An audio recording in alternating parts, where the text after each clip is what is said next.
twari kumwe na Diamond Platnumz, umusore wo muri Tanzania, nawaza ngose nabaza inaha wazi ndabaza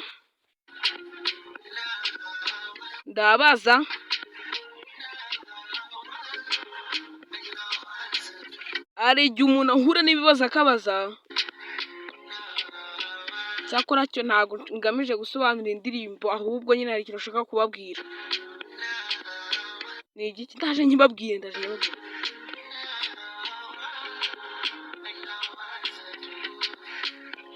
Diamond Platnumz twaramukunze cyane.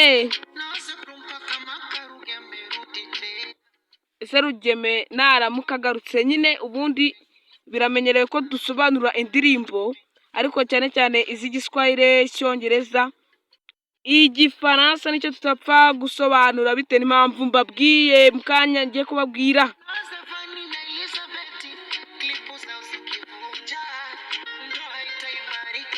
Bwa bukwe bwa Elizabeth ese buzaba? Nyine ni ikibazo gikomeye cyane Diamond yarabazaga. Nawazi ndabaza. Munkande subscribe kuri Impano Nziza YouTube channel.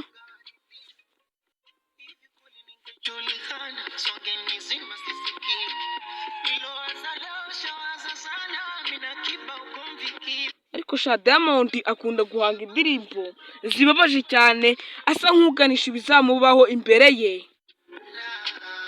Ndabaza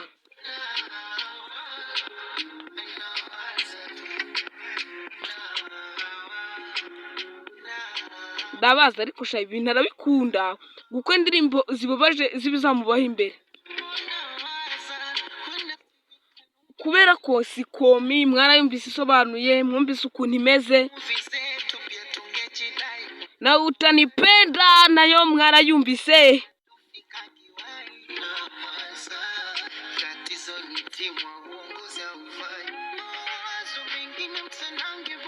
Arabikunda cyane Utanipenda, Sikomi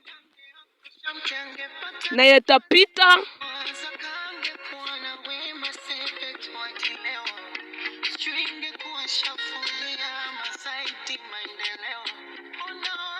Kuri Impano Nziza YouTube channel tuzajya tubatamo kabisa. Nibyo bintu biba bigezweho, kwinezeza nyine, ariko biciye mu nzira za nyazo zabugenewe.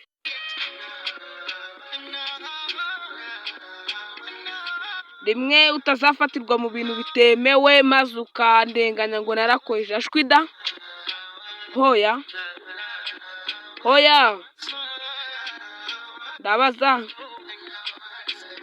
ndabaza ngo